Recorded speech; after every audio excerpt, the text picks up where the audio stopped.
ही नहीं है, कहाँ से पैसे लाएंगे। हमने चाइना की आईपीपीज जो यहाँ पे लगी हुई हैं, जिसमें ज्यादातर कोल के भी हमने प्लांट लगाए हैं, उनकी जब पेमेंट नहीं करेंगे और चाइना ही जो हमें रेस्क्यू करने आता है, तो फिर हम कहें कि जी आप हमें मजीद और दे दो। तो मगरबी मुल्क है, उसकी तरफ से ये कहा जाता है कि पाकिस्तान के जो तवील फासले तक मार करने वाले एटमी मिसाइल हैं, उनके प्रोग्राम को पाकिस्तान तर्क करे। ये एक मुतालबा है।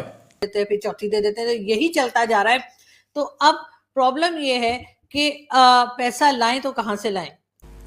जी देखिए, जो चीन के साथ हमारी डीलिंग है, मैं एग्जैक्ट नंबर तो नहीं बता पा रहा, लेकिन चीन का अब हमारे ऊपर जो कर्ज है डायरेक्ट बजट में और ये आईपीपीज वगैरह के ड्यूज मिला के ये तकरीबन 30 अरब डॉलर के आसपास जा पहुंचा है।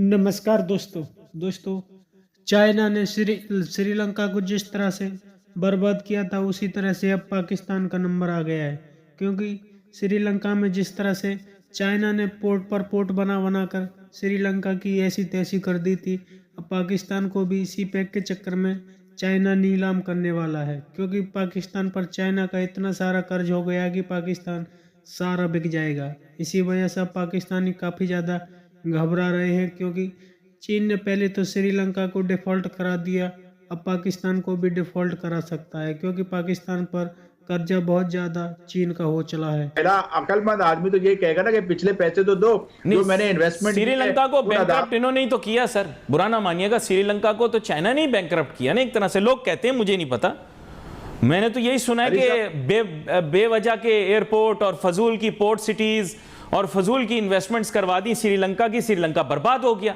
अब हम भी उसी बर्बादी के पाथ पे जा रहे हैं। हमने भी सीपेक जैसा एक फजूल और बकवास मंसूबा अंडरटेक कर लिया, फजूल में मशीनरी मंगवा ली, हमारी इतनी कैपेसिटी नहीं थी, हमने फजूल में पावर प्लांट्स में इन्वेस्ट करना शुरू कर दिया, तो हमने भी अपना वही नुकसान किया। हम भी इसी चक्कर में ही तबाह होंगे।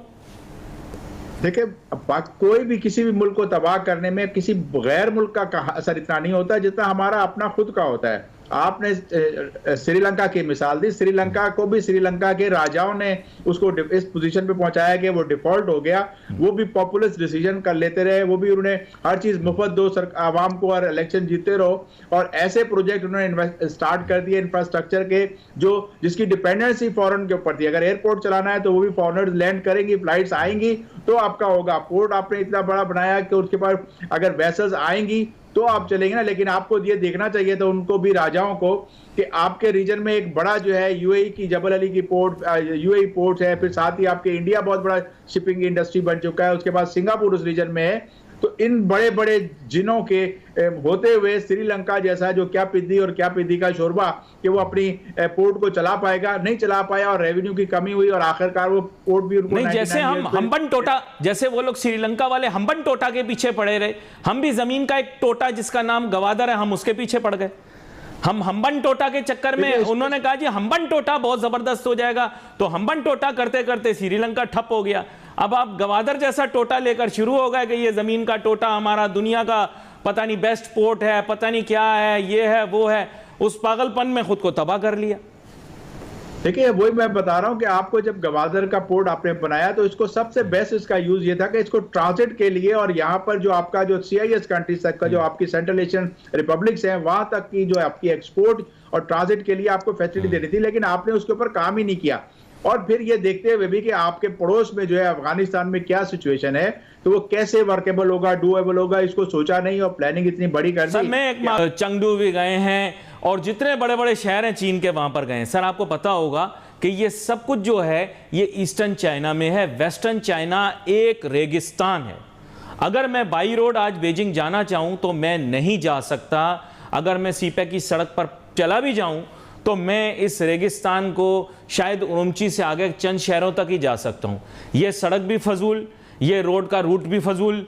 और आपकी बात लेकिन बिल्कुल पर्टिनेंट है कि ये CIS तक जा सकती है, उसके अलावा इसका और कोई पर्पस नहीं है। आपके मुल्क ने तो अपने आप को पोजीशन ही नहीं किया CIS स्टेट्स के लिए। बिल्कुल वही तो कह रहा हूँ कि हमारे जो बाबू हैं, जो हमारे एफिशिएंट ब्रेन हैं, जो ब्रिलियंट ब्रेन है, उन्होंने इसके ऊपर काम ही नहीं किया। और आज आपको जो है इस प्रोजेक्ट को जो है एक व्हाइट एलिफेंट बना दिया है कि हम्बनटोटा जैसा आपका गवादर पोर्ट हो गया। ये कहाँ की अकलमंदी है कि गंदम इंपोर्ट की जाए कराची पोर्ट के लिए और कराची सिंध और आगे देनी हो तो आप उसको गवादर पे लेके जाओ और उसके बाद उसकी कॉस्ट ट्रांसपोर्टेशन की मजीद बढ़ाओ। ये तो वो हो रहा है कि कोयले से जो आपकी बिजली पैदा करने वाला साहिवाल में आपने प्लांट लगा दिया और कोयला ट्रांसपोर्ट होके कराची से रेलवे के जरिए साहिवाल पहुंच रहा था। वही हाल होगा कि गंदम गवादर पे आप ले आए और वहां से ट्रांसपोर्ट करके अब आप कराची सिंध में और पंजाब में और केपी के में लेके जाओगे। थोड़ा सा यहाँ से सोचना चाहिए। जो ऊपर वाली बिल्डिंग हमारी ज्यादातर खाली रहती है और हम जैसे पागल लोग बैठ के बातें करते हैं, असल में हमें आपको पता कुछ नहीं है, सबसे ज्यादा इनको पता है। आज आपकी इकोनॉमी का जो प्रॉब्लम है अली भाई, वो सबसे बड़ा प्रॉब्लम क्या है कि आपको फाइनेंस की शॉर्टेज है। आपके पास डॉलर की शॉर्टेज है। उस शॉर्टेज ने आपके पब्लिक सेक्टर को, प्राइवेट सेक्टर को, दोनों को पैसे का मोहताज कर दिया है और वो जरूरत पूरी करने के लिए पब्लिक सेक्टर मार्केट में जा रहा है, 21% तक बोरो कर लेता है। और जबकि मेरा और आपका प्रॉफिट जो है वो 4% जीपी पे होता है अगर हम एक्सपोर्ट 4-5% जीपी पे करते हैं। नहीं, लेकिन अभी भी छोटी सोच नहीं बदली। आप शमसुल इस्लाम खान साहब, सोशल मीडिया के ऊपर एक अंकल आए, उन अंकल की वीडियो इतनी मशहूर हुई, हमारी सोच इतनी छोटी है, कहते हैं ना छोटी सोच और पांव की मोच इंसान को आगे नहीं बढ़ने देती। उन अंकल ने कहा कि अगर हम हाउसिंग सोसाइटियां बना दें तो हम पाकिस्तान के माशी मसाइल को हल कर देंगे।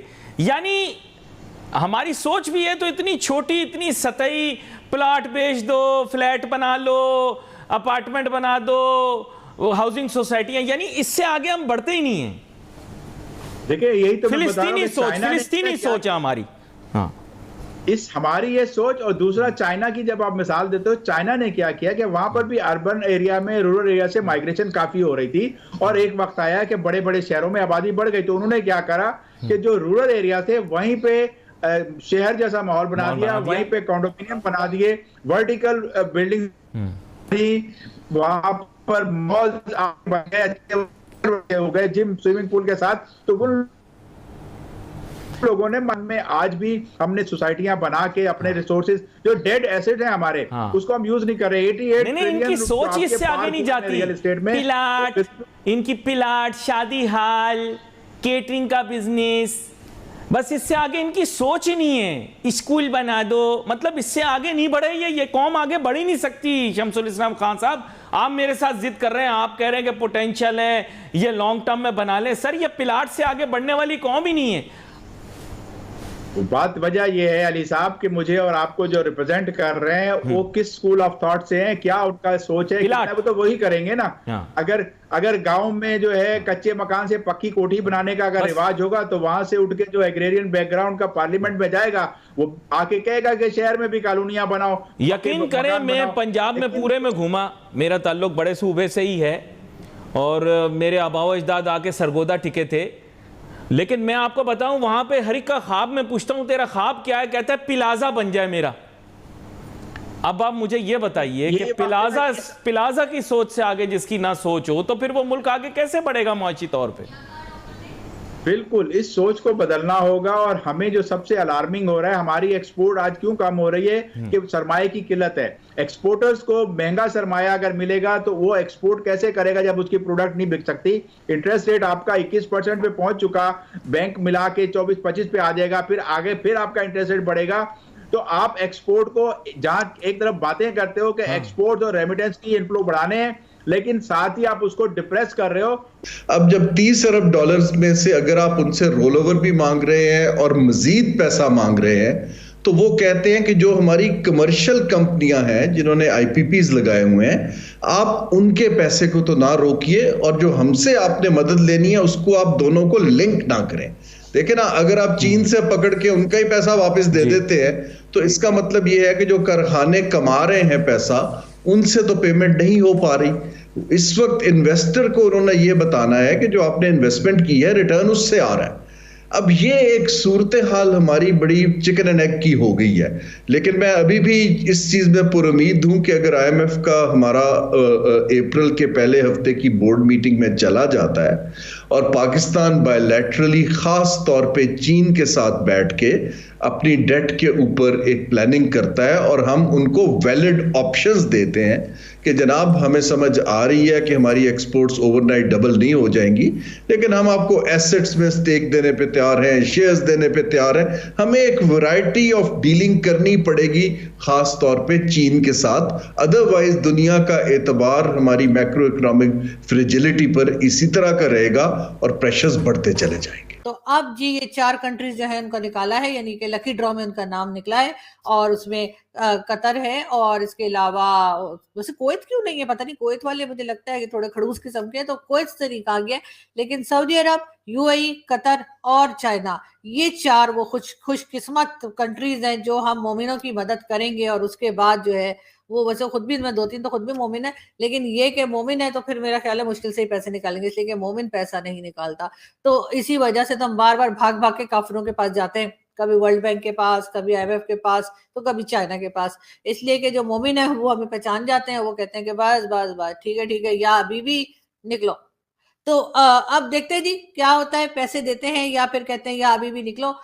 तो दोस्तों, चीन की हमेशा से रणनीति रहती है कि छोटे छोटे देशों को कर्ज जाल में फंसाकर उन्हें अपनी तरफ खींच लेता है और बाद में फिर उनको अकेला छोड़ देता है और उनकी नीलामी करा देता है। इसी वजह से पहले श्रीलंका बर्बाद हुआ चीन के चक्कर में, अब पाकिस्तान भी होने वाला है, क्योंकि पाकिस्तान को चीन के ही चक्कर में कोई भी मुल्क पैसा देने को तैयार नहीं है। इसी वजह से पाकिस्तान को आईएमएफ पैसे नहीं दे रहा, क्योंकि आईएमएफ को भी पता है यदि पाकिस्तान को पैसा दे दिया जा गया तो पाकिस्तान चीन को दे देगा। चीन का बहुत सारा पैसा पाकिस्तान पर हो चला है। इसी वजह से अब चाइना पाकिस्तान को एक न एक दिन अपनी कॉलोनी बना लेगा, क्योंकि पाकिस्तान की सरकार चाइना पर से लगातार कर्जा लेती चली जा रही है।